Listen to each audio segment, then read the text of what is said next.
नमः पार्वती पतये हर हर महादेव हर महादेव महादेव महादेव। आज हम लोग हमारी और आपकी ये यात्रा काशी रहस्य की अपने आधे पड़ाव पे आ चुकी है। आज हम लोग 13वां अध्याय करेंगे और आधा हो गया है हमारी ये यात्रा और आधी बाकी है, तो अब जल्दी से ही इसको संपूर्ण करने का प्रयास करेंगे। तो आज 13वें अध्याय की कथा है और 13वें अध्याय की जो विषय वस्तु है वो बहुत ही महत्वपूर्ण है। वो है काशी में स्थित प्रमुख तीर्थों का वर्णन। इस अध्याय में आज हम लोग काशी में स्थित जितने भी तीर्थ हैं और जितने भी लिंग हैं उन सब के बारे में आज देखने को मिलेगा। तो आज का ये अध्याय बड़ा ही रोमांचक है, इसको आखिरी तक देखिएगा।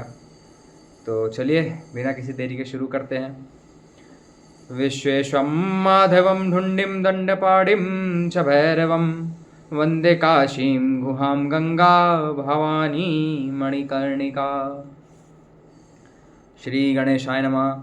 अथ 13वां काशी में स्थित प्रमुख तीर्थों का वर्णन। ऋषि उवाच।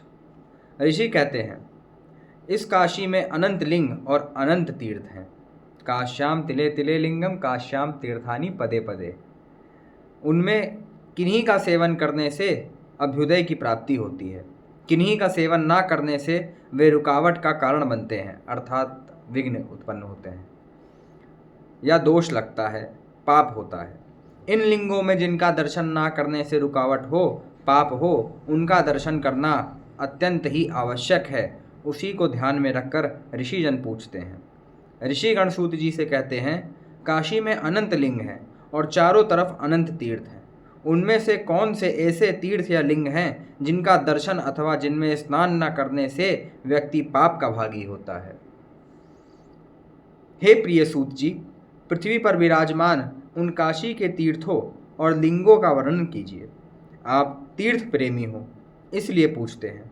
उन तीर्थों और लिंगों का परिज्ञान होने पर ही यात्रा की जा सकती है, अन्यथा नहीं की जा सकती। सूत जी कहते हैं, हे ब्राह्मण श्रेष्ठो, उन आवश्यक तीर्थों के विषय में श्रवण करो जिनमें काशी में स्थित होकर स्नान न करने वाला मनुष्य पाप का भागी होता है। काशी में गंगा स्नान नित्य प्रशस्त कहा गया है। जो गंगा स्नान करने वाले हैं उसने सभी तीर्थों में स्नान कर लिया, ऐसा माना जाता है, क्योंकि गंगा जी तो सर्व तीर्थमयी ही है। धर्म दृष्टि रखने वाले मनुष्यों द्वारा गंगा स्नान छोड़ अन्य तीर्थ की यात्रा करनी ही नहीं चाहिए। मध्याह्न काल में स्नान हेतु मणिकर्णिका का अनुसरण करें। मध्याह्न में मणिकर्णिका अवश्य नहाना चाहिए। आप लोग भी जाइए तो मध्याह्न में एक बार मणिकर्णिका अवश्य नहाइए, जो समस्त पापों का नाश करने वाली है। मोक्षादि समस्त पुरुषार्थों की सिद्धि देने वाले जल वाली भगवान विष्णु की तपस्या के परिणाम स्वरूप चक्र पुष्करणी जैसे तीर्थ जिसमें विद्यमान हैं देव देवतर मुनिश्रेष्ठ ऋषिगण नाग सरोवर और मनुष्य सैकड़ों धर्मानुष्ठान संपन्न कर भगवान शिव की शरण लेकर दिन रात मणिकर्णिका की ही प्रार्थना करते रहते हैं। प्रातः काल पुनः रमापति भगवान माधव की निवास भूमि सकल पुरुषार्थों को देने वाले पाप विनाश पूर्वक मोक्ष पर्यंत की सिद्धि देने वाले ऐसे पंचनद तीर्थ में मनुष्य आदर पूर्वक स्नान करे। पंचगंगा घाट, पंचनद तीर्थ, जहाँ 5 नदियों का संगम होता है, दूध पापा कृष्णा गंगा जमुना सरस्वती, ये 3 वहाँ पे मिलती हैं। गंगा और वरुणा के संगम पर स्थित आदि केशव भगवान के परमपद स्वरूप चरणावृंदों के सानिध्य में पुण्य प्रवाह से पूरित जो व्यक्ति स्नान करता है वह समस्त लोक रक्षक विष्णु के परम पद को प्राप्त करता है। जो आदि केशव जी हैं उनके नीचे जो तीर्थ हैं उनकी बात हो रही है। वहाँ पे चक्र तीर्थ है और एक पद्म तीर्थ भी है वहाँ पे। भगवान शूलटंकेश्वर के समीप प्रजापति ब्रह्मा का उत्तम दशाश्वमेध तीर्थ है, दशाश्वमेध घाट, जहाँ भगवान ब्रह्मा ने 10 अश्वमेध यज्ञ संपन्न किए हैं। इसे काशी का गंगा यमुना का संगम स्थल प्रयाग माना जाता है। ये प्रयाग स्थल है काशी का। यहाँ पर जो माघ मास में स्नान करने से फल मिलता है प्रयाग में, वही फल आपको यहाँ मिलेगा माघ में नहा लीजिए अगर आप तो। हालांकि काशी के किसी भी घाट पे नहाने से, प्रयाग में माघ नहाने से ही अत्यधिक फल मिलेगा किसी भी घाट पे कभी भी, परंतु माघ में अगर है तो माघ में विशेषता है। यहाँ स्नान करने वालों को संसार सागर में पुनः नहीं डूबना पड़ता। गंगा और असी के श्रेष्ठ संगम में डुबकी लगाने वाला व्यक्ति संसार सागर में कभी नहीं डूबता। यह निश्चित रूप से उत्तम तीर्थ फल प्राप्त करने की कामना रखने वाले व्यक्तियों की कामना पूर्ति होती है। यहाँ गंगा के किनारे के जो वर्तमान में गंगा प्रवाह में तीर्थ हैं, उनमें स्नान का फल वहाँ गंगा स्नान से ही प्राप्त होता आता है। कलिकाल में यहाँ के लोगों के द्वारा लिंग और तीर्थ जो वर्तमान में गंगा में हैं, उन्हें समान नियम से ही जानना चाहिए, अर्थात गंगा स्नान और पूजन से ही इनका उन स्थानों पर स्नान पूजन हो जाता है। कुछ ऐसे तीर्थ हैं जो गंगा जी के अंदर हैं, कुछ ऐसे लिंग हैं जो गंगा जी के अंदर हैं, तो अब उनका सेवन कैसे हो? तो जो तीर्थ हैं, लिंग हैं, ये सब का गंगा जी का सेवन के द्वारा ही इनका सेवन हो जाता है। अगर कोई तीर्थ गंगा जी के अंदर है तो गंगा नहा लीजिए वहाँ पे, तो आप उस तीर्थ में आपका स्नान हो जाएगा, माना जाएगा। पूर्व में कहे गए ये नित्य तीर्थ हैं। अन्य तीर्थों के लिए विशेष यात्रा दिवस कहे गए हैं। उस दिन को अपने सैकड़ों कार्य छोड़कर प्रयत्नपूर्वक स्नान हेतु जाना चाहिए। हे महर्षियों, गंगा के किनारे पग पग पर तीर्थ हैं, उनका विच्छेद भला कौन कर सकता है? अर्थात कोई नहीं कर सकता।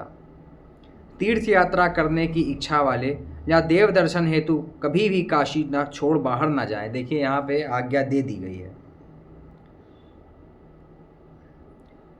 तीर्थार्थिना बहिर्गच्छेन देवार्थी कदाचन सर्वतीर्थानि देवाश्च वसंत्यात्र विमुक्तके। क्या कह रहे हैं? तीर्थ यात्रा करने की इच्छा वाले या देव दर्शन हेतु कभी कभी काशी छोड़कर बाहर न जाएं, क्योंकि सारे तीर्थ और देवता इस अविमुक्त क्षेत्र में ही सदा वास करते हैं। वे इसे छोड़ कहीं नहीं जाते, इसलिए ये अविमुक्त है। काशी वासियों को तो बाहर दर्शन पूजन करने की आवश्यकता ही नहीं है, कहीं तीर्थ करने की आवश्यकता ही नहीं है। अगर काशी में है तो सब वहीं पे है, सारे तीर्थ वहाँ पे है। काशी में 9 ऊसर क्षेत्र, ऊसर भूमि जहाँ कर्म फल क्षीण हो जाते हैं, जहाँ कर्म रूपी बीज अंकुरित नहीं हो पाते। 7 पुरियाँ, सातों पुरियाँ जो मोक्ष प्रदान करने वाली हैं, अयोध्या, मथुरा, माया, काशी, कांची, अवंतिका, द्वारावती, सप्तैका, मोक्षदायिका। 9 आरण्य, 9 आरण्य कौन कौन से हैं देख लीजिए। दंडक, सैंधवारण्य, जम्बू मार्ग, पुष्कर, उत्पलावर्त, नैमिष, कुरुजंगाल, अर्बुद और हिमवान, ये 9 आरण्य हैं। 9 नाग, 9 नाग कौन से हैं? वाराह, अनंत, वासुकी, शेष, पद्मनाभ, कंबल, शंखपाल, धृतराष्ट्र, तक्षक और कालिया, ये 9 नाग हैं। ये सभी पुण्य प्रदान करते हैं। ऋषिगण कहते हैं, हे सूत जी, काशी में 7 पुरियाँ कहाँ कहाँ विशेष रूप से स्थित हैं? वहाँ यात्रा करने के इच्छुक लोगों के द्वारा उनकी स्थिति को कैसे जाना जा सकता है? काशी में जो 7 पुरियाँ हैं कहाँ स्थित हैं उसके बारे में बता रहे हैं, सुनिए। सूत जी कहते हैं, ऐसे ही पूर्व में देवी पार्वती द्वारा जगदीश्वर भगवान शिव से पूछा गया था। मैंने जैसे गुरुदेव व्यास जी के मुख से सुना और जैसा निश्चय कर सका वैसा कहता हूँ। देवी कहती हैं, हे शंकर, हे महादेव, सबका कल्याण करने वाली 7 मोक्षपुरियाँ काशी में हैं, ऐसा आपसे मैंने सुना है। अब आप उनके काशी में कहाँ कहाँ स्थान है यह बताइए। उन 7 पुरियों की यात्रा दिन के बारे में भी बताइए। जहाँ साक्षात भगवान शंभु और भगवान जनार्दन रहते हों, उनका यह मुक्ति देने के फल का क्या प्रयोजन है यह भी कहें। जहाँ ब्रह्मादि देवगण हों, उस तीर्थ में श्रेष्ठ वस्तुएं होती ही है, इसमें क्या आश्चर्य। किंतु ज्ञान सर्वथा दुर्लभ होता है। काशी में तो ज्ञान के साथ मुक्ति है। श्री शंकर भगवान कहते हैं, हे देवी, हे महाभाग्यशालिनी, काशी वासियों के रहस्य को सुनो। क्या है रहस्य, सुनिए। हे पार्वती, जो काशी क्षेत्र में रहकर अनायास ही पापों का नाश करने वाले पुण्यदायक तीर्थ जनित समस्त सौभाग्य का भोग करते हैं, उनका मन अन्य तीर्थ क्षेत्रों की यात्रा आदि में प्रतियुक्त नहीं होता। मनुष्यों को मुक्ति प्रदान करने वाले 33 कोटि देवताओं के साथ भगवान विष्णु के शासन से पूर्ण हो जाते हैं। समस्त दुख जनित उदासीनता को दूर करने के लिए यह आनंद सदन आनंदवन काशी अन्य अयोध्यादि छह मोक्षपुरियों को अपने में व्यक्त कर व्यापक रूप से स्थित है। इसी कारण छह मुक्तिपुरियां काशी का आश्रय लेती हैं। काशी का जो जितनी भी सारी मोक्षपुरियां हैं काशी को छोड़कर, सब अन्यानी मुक्ति क्षेत्राणी काशी प्राप्ति कराणी, और काशी प्राप्ति में उच्चते नान्यथा तीर्थ कोटि भी। सारी मुक्तिपुरियां काशी की ही प्राप्ति कराती हैं। उनमें मरण से होता अगला जन्म काशी में प्राप्त होता है, फिर काशी में मरण से व्यक्ति मुक्त हो जाता है। इसीलिए समस्त तीर्थों में, समस्त मोक्षपुरियों में भी श्रेष्ठ काशी ही है, क्योंकि काशी में सातों पुरियां हैं। जिस प्रकार ब्रह्मा के आश्रय से ही सब कुछ परिवर्तित होता है, वही ब्रह्म के आश्रय से ही सब कुछ परिवर्तित होता है, वही सबका अधिष्ठान और प्रकाशक है, किंतु वह सर्वव्यापक और समर्थ होने से उसका कोई अधिष्ठान नहीं, वो स्वतंत्र है, वह किसी के आश्रय से नहीं रहता। हे सबको मान देने वाली पार्वती, उसी प्रकार सारे तीर्थ और सात पुरियां काशी के आश्रय से रहती हैं। काशी ब्रह्म स्वरूपा है। अपने प्रभाव और सामर्थ्य की अभिवृद्धि के लिए ही वे सभी छह मोक्षपुरियां काशी के आश्रय से रहती हैं। काशी उनको बल देती है। ब्रह्मा, विष्णु, इंद्र और शिव कौन काशी का सेवन नहीं करते? यहाँ सदा स्थित होकर ही इनको परम सौख्य की प्राप्ति हुई है और सबके लिए सुख देने वाली है। हे पार्वती, जो सभी के लिए सर्वदा मेरा गोपनीय है, उसे सुनो। क्या रहस्य प्रकट कर रहे हैं, सुनिए। काशी में सातों पुरियों में जो नगरी सम्यक रूप से जहाँ जहाँ कही गई है, उसके बारे में तुमको सुनाता हूँ। काशी के शंखोदर प्रदेश, जहाँ एक द्वारका है शायद से, हाँ द्वारकापुरी, वहाँ धाम भी है, द्वारका धाम भी है। काशी के जो चारों धाम है वो शंखोदर पुरी में ही उसको माना जाता है। शंखोदर प्रदेश यानी शंखोदारा तीर्थ के समीप का भूभाग द्वारकापुरी कहा गया है। भगवान बिंदु माधव का समीपवर्ती क्षेत्र विष्णु कांची कहा जाता है। वो विष्णु कांची भगवान बिंदु माधव का क्षेत्र।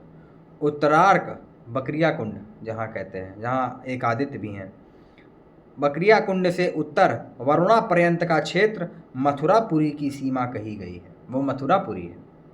काशी के वायव्य कोण में सोमेश्वर के समीप अयोध्यापुरी है, जहाँ रामेश्वरम लिंग है और भगवान सीतापति राम स्वयं यहाँ वास करते हैं। ये है आपका, हमने बताया है आप लोगों को, सोमेश्वर महादेव अदालभेश्वर जी के पास वाराही देवी। काशी के वायव्य कोण में ये हो गया। इनके चारों ओर विभीषणादि राक्षसों और वानरों के द्वारा स्थापित 10,500 और लिंग हैं। विभीषण जी के द्वारा और सारे राक्षसों के द्वारा स्थापित 10,500 लिंग। असी गंगा के संगम के समीप का क्षेत्र गंगा द्वार या हरिद्वार या मायापुरी का क्षेत्र है, जहाँ असी और वरुणा का संगम होता है। बृहदकालेश्वर के आगे कहाँ? मृत्युंजय मंदिर, दारा नगर। बृहदकालेश्वर के आगे से कृतिवासेश्वर तक का क्षेत्र काल महाकाल की पुरी, जो निश्चय ही पापों से जगत की रक्षा करती है, उज्जैन अवंतिका। हे शिवे पार्वती, पूर्व में ब्रह्मादि देवताओं ने स्तुति कर इन सारी मोक्षपुरियों को काशी में प्रकाशित किया, क्योंकि काशी भोग और मोक्ष दोनों की जन्यत्री कही गई है। जिस प्रकार देवताओं में भगवान विश्वेश्वर, देवियों में माता पार्वती, धर्मों में विष्णु धर्म, उसी प्रकार तीर्थों में काशी सर्वश्रेष्ठ है। वर्षा काल में काशिष्ट द्वारकापुरी की यात्रा मोक्षकारी और शुभ फल देने वाली कही गई है। वर्षाकार में द्वारकापुरी की यात्रा, द्वारकापुरी कहाँ है? शंखोद्वारा तीर्थ। विवेकी जनों को शरद ऋतु में प्रतिदिन विष्णु कांची बिंदु माधव की यात्रा करनी चाहिए। मथुरा की यात्रा वसंत ऋतु में करनी चाहिए, जो भक्ति को बढ़ाने वाली है। अधिदैविक, अधिभौतिक और आध्यात्मिक इन तीनों तापों को दूर करने वाली अयोध्यापुरी की यात्रा ग्रीष्म काल में प्रशस्त कही गई है। रजोगुण का अर्थात चित्त की चंचलता का विनाश करने वाली मायापुरी की यात्रा का शिशिर ऋतु में विधान है। अत्यधिक अज्ञान रूपी जड़ता का विनाश करने वाली अवंतिका की यात्रा हेमंत ऋतु में करनी चाहिए। हे भगवानी, ये सारी मोक्षपुरियाँ सृष्टि काल में काशी से ही प्रकट हुई हैं और स्थिति काल में भी काशी के भीतर ही इनका वास होता है। देख लीजिए, सारी मोक्षपुरियाँ काशी से ही प्रकट हुई हैं। अत्यंतिक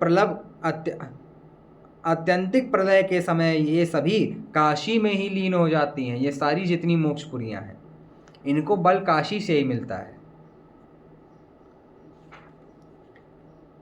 यहाँ यह ध्यान देने की बात है, सातवीं मोक्षपुरियाँ स्वयं काशी है।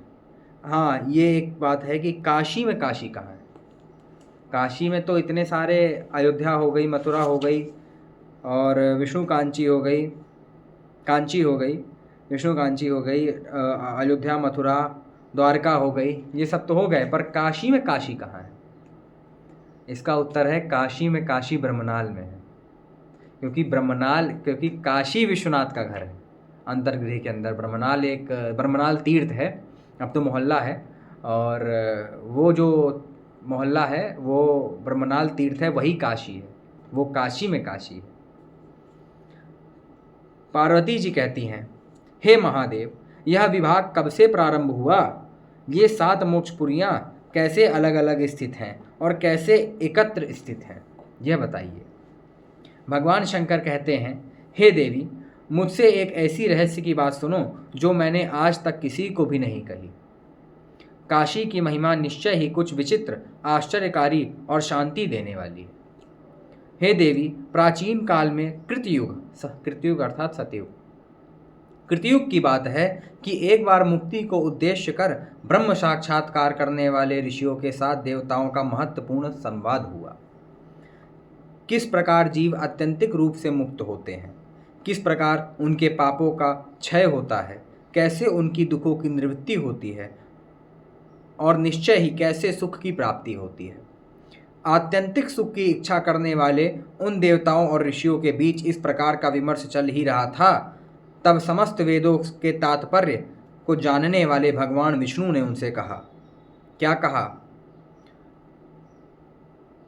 अयोध्या, मथुरा, काशी, माया, कांची, अवंतिका और द्वारका, ये 7 मोक्ष देने वाली पुरियाँ जाननी चाहिए। ब्रह्मा जी कहते हैं, द्वारका में जो वास करते हैं और वहीं मृत्यु को प्राप्त करते हैं, ऐसे परम बुद्धिमान लोगों को महापाप का अत्यंतिक नाश करने वाला मोक्ष अवश्य ही प्राप्त हो जाता है।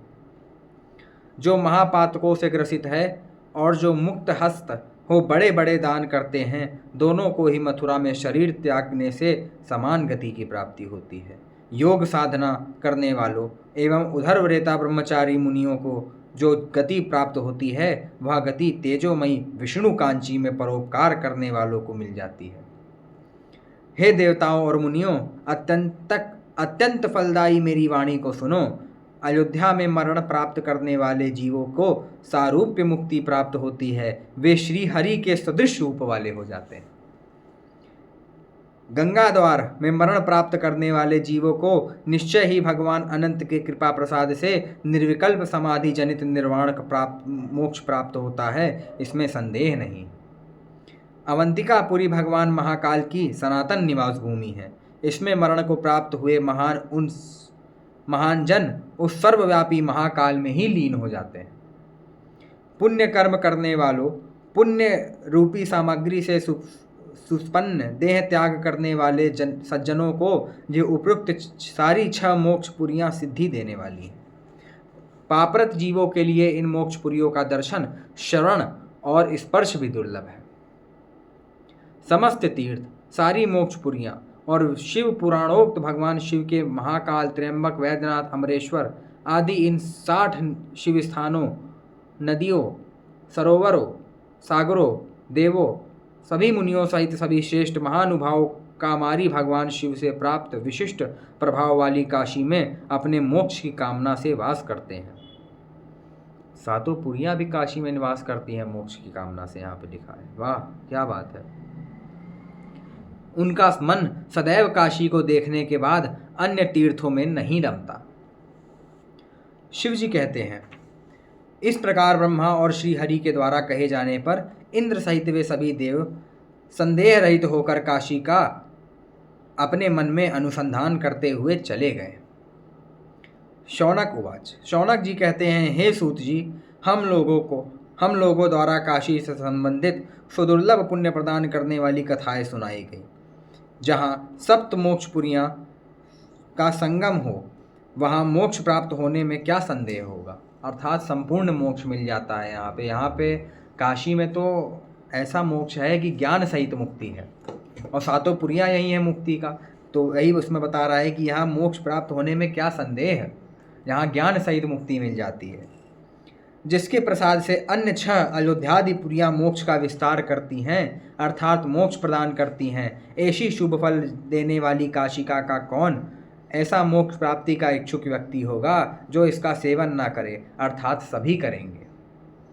इसके अतिरिक्त यहाँ पग पग पर मुक्ति देने वाले, निर्मल शुद्ध संतति देने वाले और शीघ्र फलित होने वाले अन्य भी बहुत सारे तीर्थ हैं।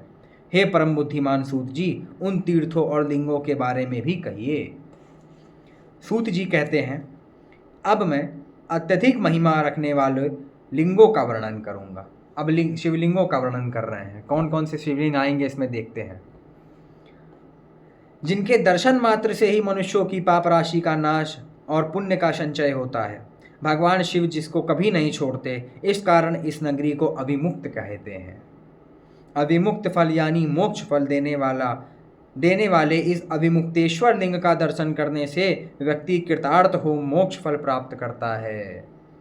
कोई भी मनुष्य अत्यंत आनंद देने वाले शाश्वत सनातन इस विश्वेश्वर नाम के लिंग को सच्चे मन से नमस्कार कर समस्त प्राकृतिक बंधों से मुक्त हो जाते हैं।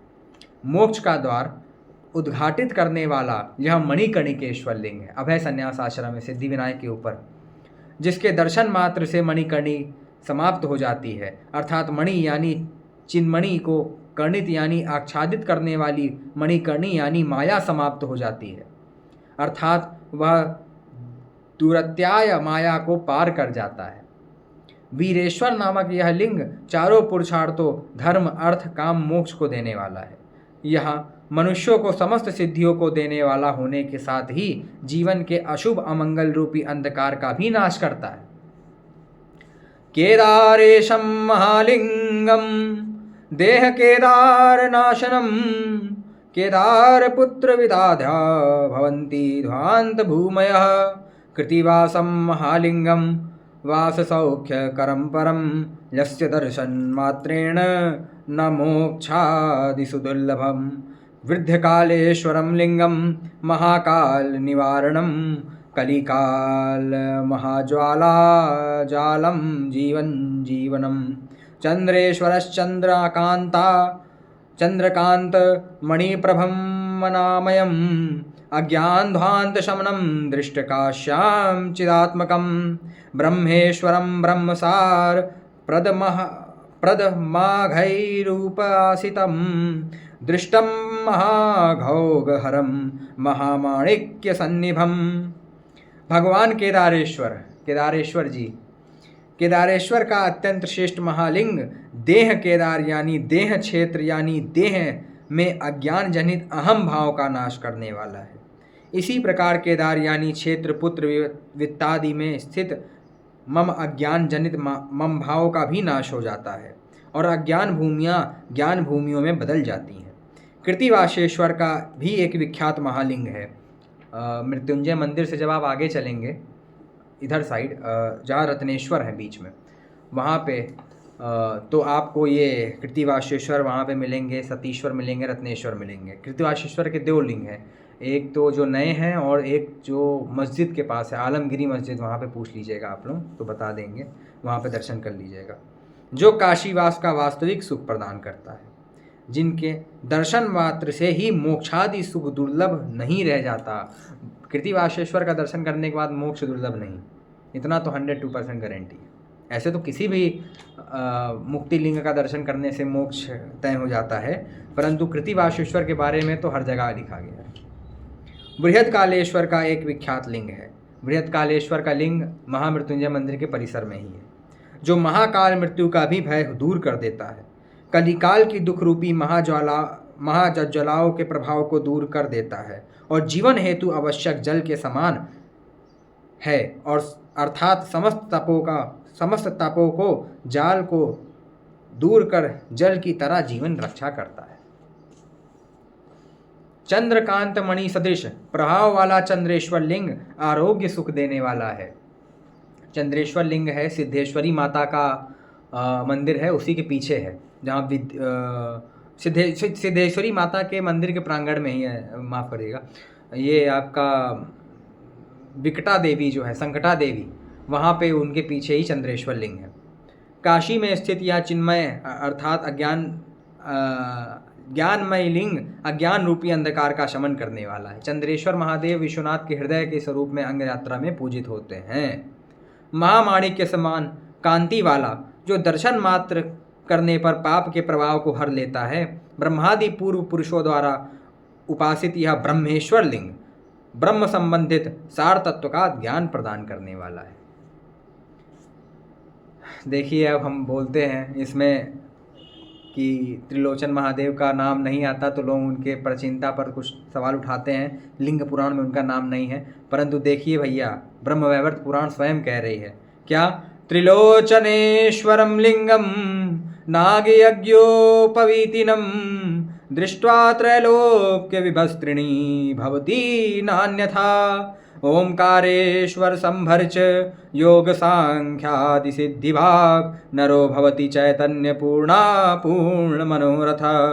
कपर्दीश्वरं भर्च काश्यां शिवतनुर्भवेत् कपर्दमात्रमपि नो सांख्य गृह्णाद्युरिति भाग। धर्मेश्वरस्य ये भक्ता धर्मपूर्णा भवन्ति काश्यां पापमतिस्तान् बाधते धर्मवत्सलान्। अग्नीश्वर महालिंगम महापातकनाशनम दृष्ट्वा काश्यां महायज्ञ फलमाप्नोति मानवः। समस्त देव शरणं सर्वतीर्थाश्रयं शुभम् अविमुक्त महाक्षेत्रं सेव्यन्धिरैर्जितेन्द्रियैः काश्यां पश्यन्ति सततं शंकरं धर्मवत्सलम्। नागयज्ञोपवीतधारी ऐसे श्री त्रिलोचनेश्वर लिंग के दर्शन करने से ही तीनों लोकों का वैभव भी तीर्ण जैसा तुच्छ जान पड़ता है, अन्यथा नहीं। और ये वाकई में सच्ची बात है। आप जाइएगा काशी में त्रिलोचनेश्वर महादेव, ऐसे तो उनकी महिमा बहुत गुप्त है, कोई जल्दी जाता नहीं है, भीड़ भी नहीं लगती अब, परंतु अगर उनका आप दर्शन करेंगे तो आपको एहसास होगा। उनके तो स्मरण मात्र से ही स्वर्ग की प्राप्ति बताई है, स्मरण करने मात्र से स्वर्ग की प्राप्ति, और उनका दर्शन करने से आपको लगेगा कि हाँ, अगर स्वर्ग है तो स्वर्ग उन्हीं के ऊपर प्रतिष्ठित है, त्रिलोचनेश्वर लिंग के ऊपर ही स्वर्ग है। और यहाँ पे बताया भी है कि इनके दर्शन करने से ही दृष्ट्वा त्रैलोक्य विभस्त्रिणी भवती नान्यथा, तीनों लोग भी तृण के समान तुच्छ लगते हैं। क्या बात है। जय श्री त्रिलोचनेश्वर महादेव। ओंकारेश्वर लिंग का पूजन करने से योग और सांख्य शास्त्र में सिद्धि प्राप्त होती है। सांख्य शास्त्र, कपिल मुनि, इसको कपिलेश्वर लिंग भी कहते हैं, इसीलिए इसको कपिलेश्वर लिंग कहते हैं, क्योंकि कपिल मुनि यहाँ तपस्या करते करते सशरीर इस लिंग में समा गए थे, लीन हो गए थे, इसीलिए इसको कपिलेश्वर भी कहते हैं। मनुष्य परिपूर्ण मनोरथों वाला और चैतन्य युक्त हो जाता है। भगवान कपर्दीश्वर की अभर्चना करके वह काशी में शिव स्वरूप हो जाता है। जो व्यक्ति यहाँ कौड़ी मात्र भी धन संग्रहित नहीं करता, उसको वैराग्य प्राप्त हो जाता है। कपर्दीश्वर भगवान शिव के अंग यात्रा में पाँव हैं, और त्रिलोचनेश्वर लोचन। भगवान धर्मेश्वर के वो भक्त जिनका जीवन धर्म से परिपूर्ण होता है, ऐसे धर्म प्रेमी व्यक्तियों को काशी में पाप बुद्धि नहीं बाधित करती। धर्मेश्वर लिंग का दर्शन करके व्यक्ति यमराज के साथ भी बांधवत्व स्थापित कर लेता है। महापातकों का नाश करने वाला अग्नीश्वर जैसे श्रेष्ठ लिंग हैं। अरुणाचल और अग्नीश्वर एक ही हैं, क्योंकि अरुणाचल भी अग्नि तत्व को दर्शाते हैं और अग्नीश्वर तो स्वयं अग्नि है ही है। लिंग का शेष दर्शन करने पर काशी में मनुष्य को महायज्ञ करने का फल प्राप्त होता है। अग्नीश्वर लिंग का दर्शन सोच लीजिए। अग्नीश्वर लिंग कहाँ पे है, आप स्थिति पूछेंगे इनकी। अग्नीश्वर लिंग है आपके, ये सारे लिंग आपको चंद्रेश्वर है ना, जो आपका वीरेश्वर जी हैं, उनसे आप आगे बढ़ेंगे तो आपको सब लाइन में मिलेंगे। अश्विनी कुमारेश्वर अग्नीश्वर उपशांतेश्वर महाराज हैं। उपशांतेश्वर महादेव के जैसे ही थोड़ा आप आगे चलेंगे वैसे ही बाएं हाथ में आप अग्नीश्वर लिंग के दर्शन कर सकते हैं, घर में है। विचारवान और जितेंद्रीय पुरुषों के द्वारा समस्त देवताओं की शरण स्थली, समस्त तीर्थों की आश्रयदात्री ऐसी काशी का सेवन किया जाना चाहिए। ये काशी में सतत धर्म प्रेमी शंकर को देखते रहते हैं। उपशांतेश्वर महादेव कहाँ है बता दें आपको, ये है भुसौली टोला में। उपशांतेश्वर महादेव भुसौली टोला में। आप लोग सिंधिया घाट से ऊपर चढ़कर पूछ सकते हैं, भोसले घाट से ऊपर चढ़ के पूछ सकते हैं उपशांतेश्वर महादेव के बारे में। पापाचरण से क्या होता है उस विषय में कहते हैं, पाप करने वाले काशी में वास नहीं करते, और यदि किसी थोड़े पुण्यवश रह भी गए तो उनका यहाँ मरण नहीं हो पाता। देखिए, जो ये सोचते हैं कि बस काशी में पूरे ज़िंदगी पाप करेंगे और काशी में जाके मर जाएंगे, रुद्रगण प्राण ही नहीं निकलने देंगे भैया। काशी में मृत्यु ऐसे नहीं प्राप्त होती, जो यहाँ मरते हैं वो ज्ञानी होते हैं। यदि मरण भी यहाँ हो गया, चलो अगर मर भी गया तो यातनाओं से नहीं बच पाते। भैरव यातना होगी, भैरवी यातना होगी, परंतु भैरवी यातना के बाद मोक्ष तो होगा, इतना तो तय है, शुद्ध हो जाएगा।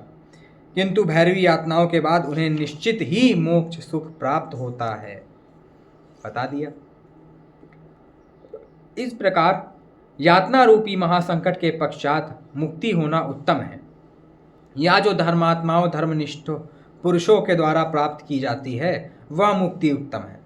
यह विचार करके धीर विवेकी जनों को चाहिए कि भगवान शंकर की आज्ञा अनुसार वे यहाँ कुछ भी पाप ना करें। लालची, कामुक, क्रोधी और हिंसारत तथा दूसरे से विवाद करने वाले, चुगली करने वाले लोग नहीं, अपितु जो क्षमाशील एवं दान परायण हैं, वे ही भगवान सदाशिव के दर्शन कर पाते हैं।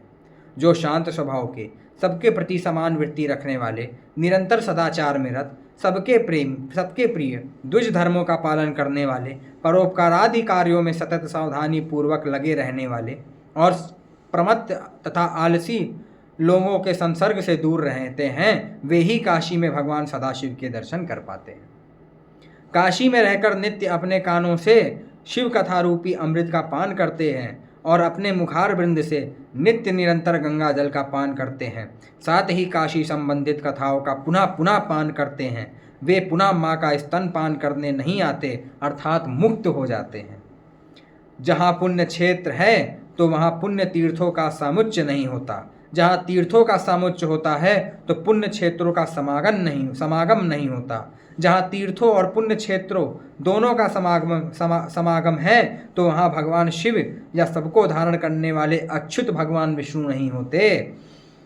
जहाँ इन दोनों देवताओं के दर्शन का नशा हिमालय और क्षीर सागर में संभव है, वहाँ के लोगों का विशेष भगवत कृपा के बिना जाना संभव नहीं।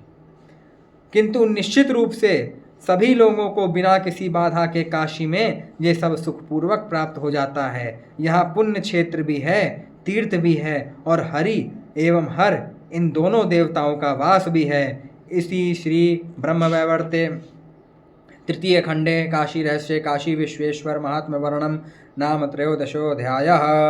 हर हर महादेव शंभु काशी विश्वनाथ गंगे। हर हर महादेव शंभु काशी विश्वनाथ गंगे, नमः पार्वती पतये हर हर महादेव हर।